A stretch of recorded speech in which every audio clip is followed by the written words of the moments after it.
Okay, so today what we're going to be doing is a practice to try on Eka Pada Koundinyasana. I really love this pose a lot. It feels really fun and strong for me. This is a arm balance that you may have seen many times before, sometimes called the flying splits. We're going to break it down and hopefully give you some tools to try to access this arm balance in your everyday practice. If you don't get into any specific expression of this pose today, you can come back to this practice again and again. So I hope you enjoy it.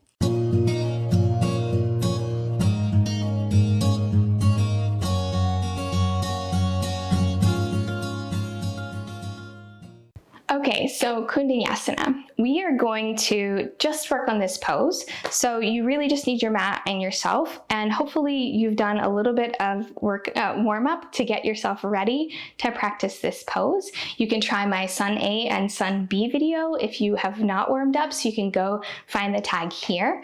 And yeah, we're gonna try to get started. So you can come to tabletop position, bring your left foot in between your hands, leave your right knee grounded, and inhale, come up.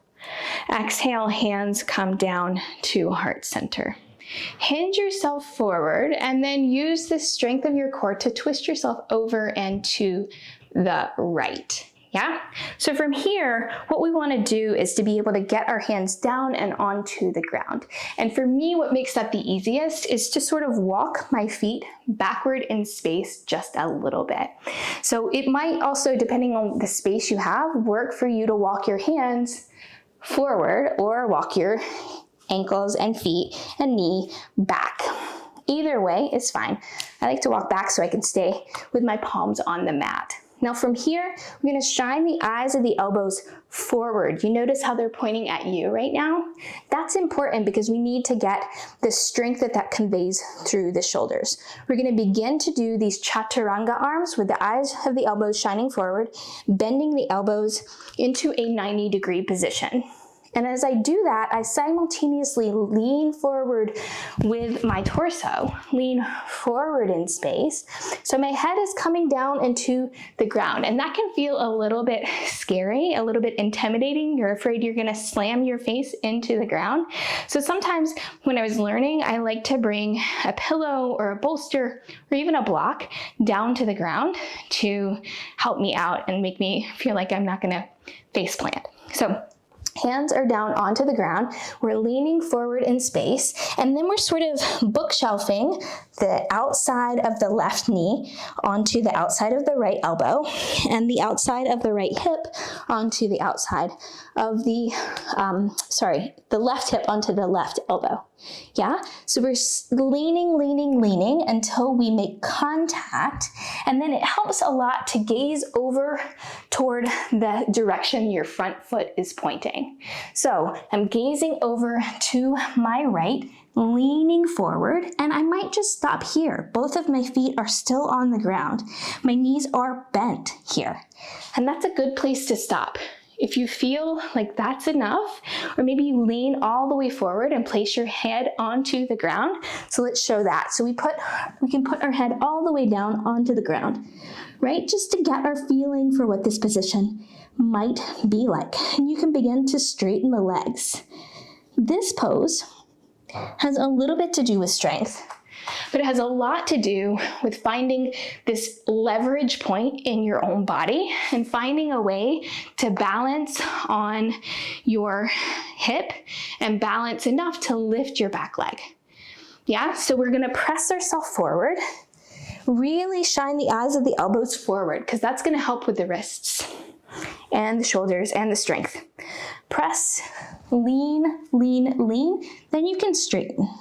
And your legs might straighten completely, or they might not, like mine. Eventually, you can work toward being able to do this pose without that hip leaning on your elbow, right? So that's gonna take a lot more shoulder and arm strength. I'm not there yet, but we're working toward it, yeah? So eventually, you might be able to do it in that way. So let's try that again on the other side so you can see it from the other angle. So find your tabletop pose. Bring your right foot forward in space. Inhale, come up. Exhale, hands come down to heart center. Twist yourself over and to the right, and then bring your hands down to the mat. Walk your knee and your foot backward in space. Bring your hands, palms of the hands all the way down to the mat. Eyes of the elbows shine forward. Bend your elbows 90 degrees. You can begin to lift that back leg off of the mat. You can lower your head all the way down. Straighten.